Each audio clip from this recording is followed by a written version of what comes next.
He paid a brutal price. He spoke about it the way a man describes wreckage after the collision, not the warning signs before it. The damage had already been done.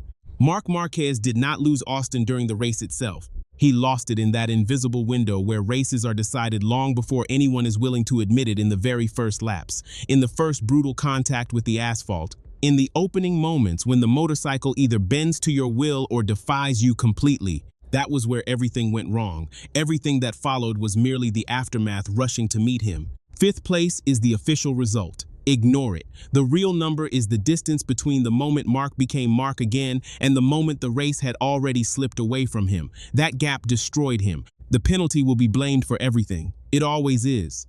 It makes for an easy story, a clean, simple explanation. A mistake on Saturday, a punishment on Sunday. The narrative writes itself, but the timing tells a different truth. Even before the long lap penalty, he was already sliding backwards. Seventh place. Out of position, out of control of the unfolding sequence. The penalty did not create the defeat, it simply exposed it. That is the real wound. Marc used to dominate the beginning. He never waited for the race to unfold around him. He seized it, bent it, forced it into submission from the very first braking zone, from the opening lap, from the first raw encounter with danger. He made the entire grid react to him. That was how he built his championships: raw aggression early, total command later. Austin revealed the opposite. New tire, no connection, no trust. He said it himself. When the tire is fresh, he is not yet ready to ride the motorcycle. That single sentence carries more weight than the final result, because this is not simply a rider missing a setup window. This is a rider openly admitting that the most critical phase of any race is no longer his domain. That should never happen to Marc Marquez. The lap times only deepened the contradiction. He was not slow. His fastest lap was within a tenth of the quickest Ducati on track. The weapon is still there, sharp, deadly, impossible to deny.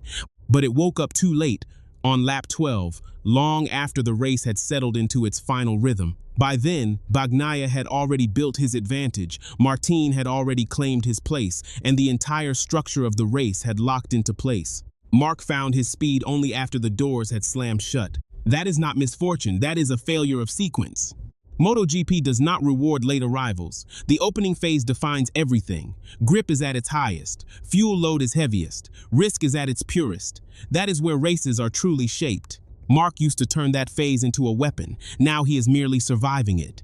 Watch the entry into turn 1. The braking. The motorcycle trembles, not dramatically, not catastrophically, but just enough. Enough to plant a seed of doubt, enough to steal commitment. He brakes. The bike shifts. He is forced to ease off. Then he corrects again. That tiny sequence costs meters. Meters become positions. Positions become entire races.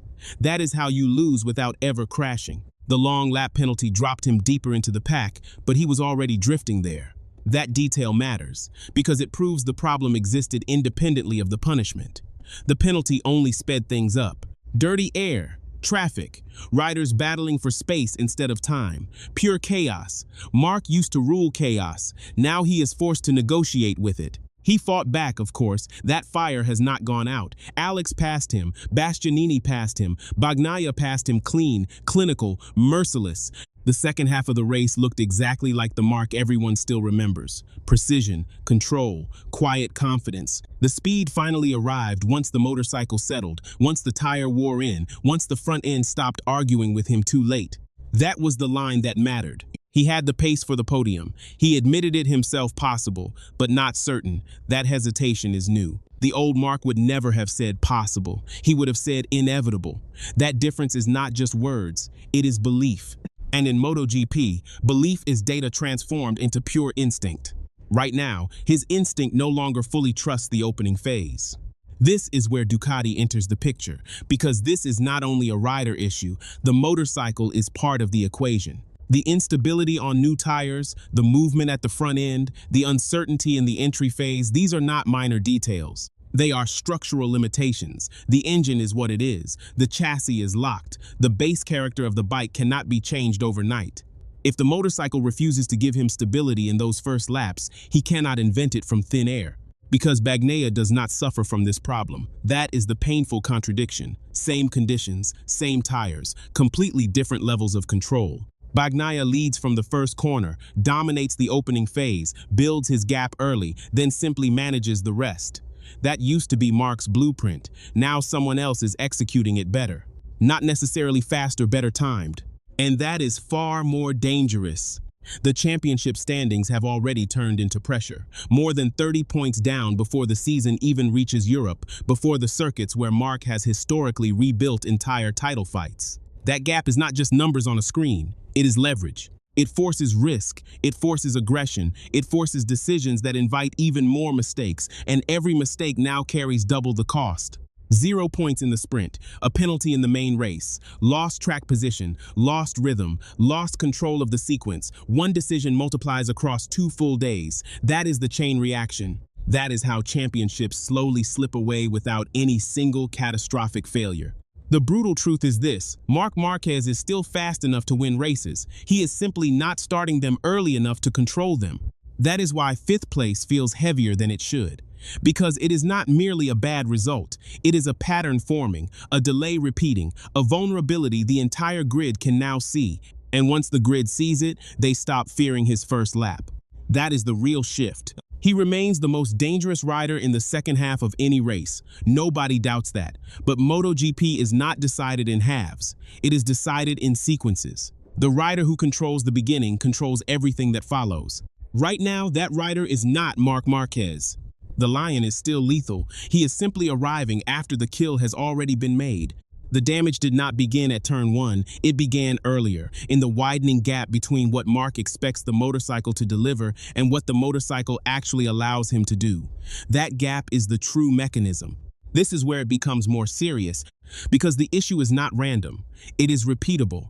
It is baked into the way the bike behaves and the way Mark is forced to ride it. New tire, full fuel load, maximum pressure on the front end. This is exactly where the Ducati should grant him absolute authority. Instead, it offers negotiation. The front does not collapse. It does not fail outright. It simply hesitates. It pushes back with small, unsettling movements, just enough to strip away certainty. At this level, certainty is everything. Without commitment, there is no attack. Without attack, there is no ownership of the race.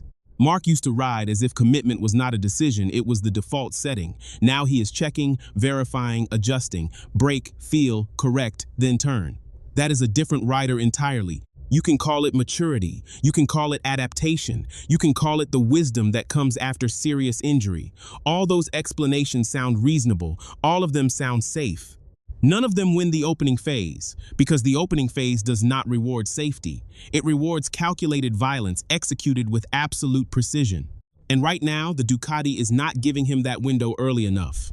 This is the trap. The bike is engineered for stability over distance, predictability once the tires wear, strength on the exits, and strong race pace. That is exactly why Mark comes alive later in the race. That is why his lap 12 pace looks threatening. That is why his second half feels like the old control returning. But by then, the race has already been structured. Bagnaia does not wait for stability. He creates it aggressively from the very start. He trusts the front when grip is highest and risk is greatest. That is how he leads. That is how he builds an uncatchable gap before anyone else has even settled. Mark is doing the opposite. He is waiting for the motorcycle to grant him permission. That is not his natural identity. That is adaptation forced by limitation. The mechanical explanation covers only part of the story.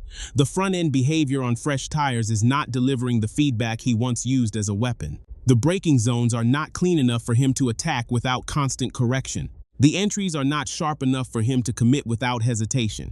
But that cannot be the complete picture, because another rider on the same machinery is proving that the opening phase is still very much controllable.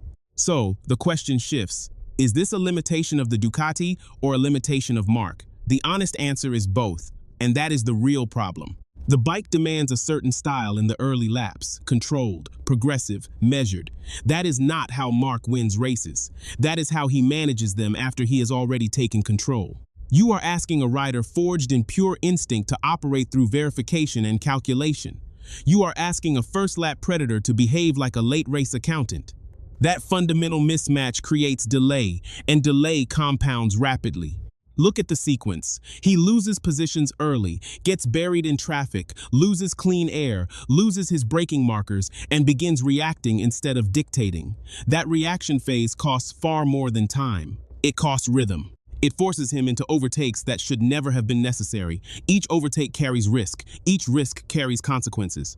This is where the sprint incident connects. It was not simply a mistake, it was a symptom. The aggressive move on Joan Mir, the misjudgment, the contact, the penalty that was not mere impatience.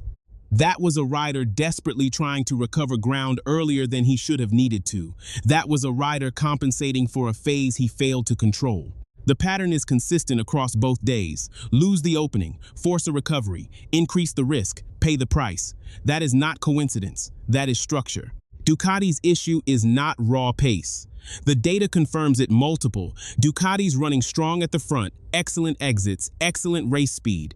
But the front-end trust under fresh conditions is not giving Marc what he needs to impose himself immediately. And Ducati's current structure only amplifies the issue because this is no longer a team built entirely around one rider. It is a system now. Multiple bikes, multiple data streams, a stable base that works for everyone.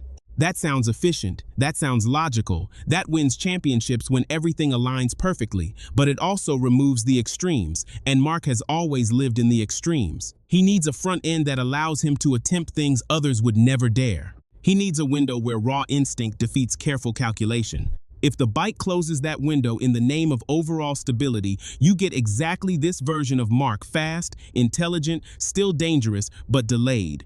And delay on this grid is fatal because the riders around him are not waiting. Bagnaia is not waiting. Martin is not waiting. Acosta is not waiting. They are seizing the opening phase and converting it into decisive leverage track position, clean air, control. Everything Marc is now forced to rebuild later in the race. That is why his recovery rides look spectacular but ultimately mean less. The mechanism has already decided the outcome. He can overtake Bagnaia, but it does not hand him the podium. He can close the gap, but it does not erase it. He can find the pace, but it does not reset the race. The mechanism only allows mitigation, never a full rewrite. And that is where it becomes truly dangerous. A rider forced into constant mitigation is a rider forced into compromise. Compromise is exactly where mistakes begin to multiply. The long lap penalty was the visible cost. The real cost remains hidden. It is the growing number of times Marc now has to do far more than he should just to reach the position where he used to begin. Every single time he does that, the risk increases. The bike is not failing him, but it is also not freeing him. That uncomfortable middle ground is where championships slowly die. The damage is no longer confined to a single race. It has spread into the championship itself. This is where the balance of power begins to shift. Championships are rarely lost because a rider suddenly becomes slow. They are lost when another rider completely removes his window of opportunity. That is precisely what is happening in front of Marc Marquez right now. Marco Bagnaia is not faster than Marc in every single phase. He is simply earlier, and that is enough. He takes the opening, builds the gap, controls the tempo. By the time Marc becomes dangerous again, the race has already been claimed. That is not traditional dominance. That is suffocation. You do not beat your rival outright.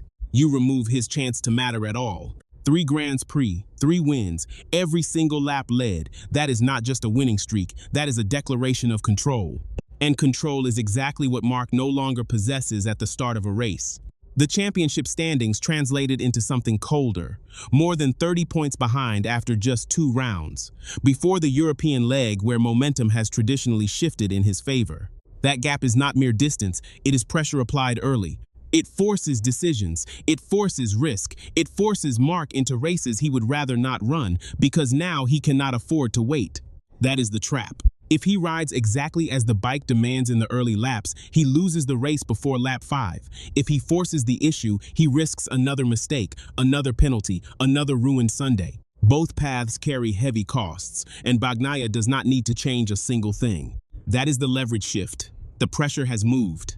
Last year, the grid looked at Marc and calculated survival. Stay close, survive the opening, hope something breaks later. That fear shaped how races began. Now they see something different. They see a rider who needs time and nobody is willing to give it to him anymore. That is the real loss from Austin. Not the result itself, but the perception. Because once the grid stops fearing your first lap, they stop giving you space. They brake later, they hold their line harder, they fight more aggressively. The race becomes tighter, dirtier, and far less predictable, exactly the conditions that create even more delay for a rider already struggling to assert himself early. That is how a weakness spreads. It stops being purely technical, it becomes behavioral, it becomes tactical, it becomes visible, and once it becomes visible, it becomes targetable. Ducati now faces a second layer of consequences, because this is no longer just about Marc chasing Bagnaia. This is about Ducati watching one of its riders dominate races in a way its factory leader currently cannot. Same era, same tires, different execution. That comparison does not remain silent inside the garage. It travels through data, through meetings, through resource allocation, development priorities, and internal hierarchy. Those consequences are not theoretical. They are already in motion. Because if one rider can control the opening phase and the other cannot, the team will eventually ask why. And once that question is asked, it does not stop at the rider.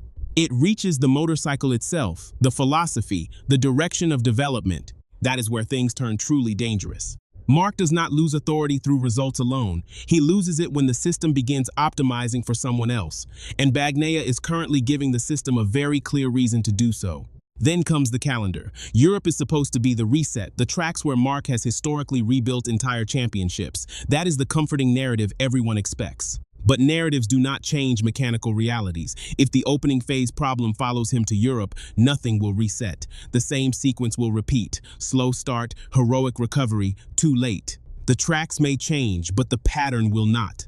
And if that pattern continues into the middle of the season, the championship will stop being a fight. It will become management. Bagnaia managing the gap, Marc managing the damage. That is the locked-in consequence. Not that Marc cannot win races anymore, but that he may no longer decide when those wins actually matter. Because timing defines value. A win in isolation is just noise. A win inside the right sequence is control. Right now, Marc's wins remain hypothetical. Bagnaia's control is real, and control builds championships far faster than raw speed ever could. The harshest truth is this: Marc Marquez is still one of the fastest riders on the entire grid. He is still perfectly capable of destroying a race when everything finally aligns. But MotoGP does not wait for perfect alignment. It punishes delay.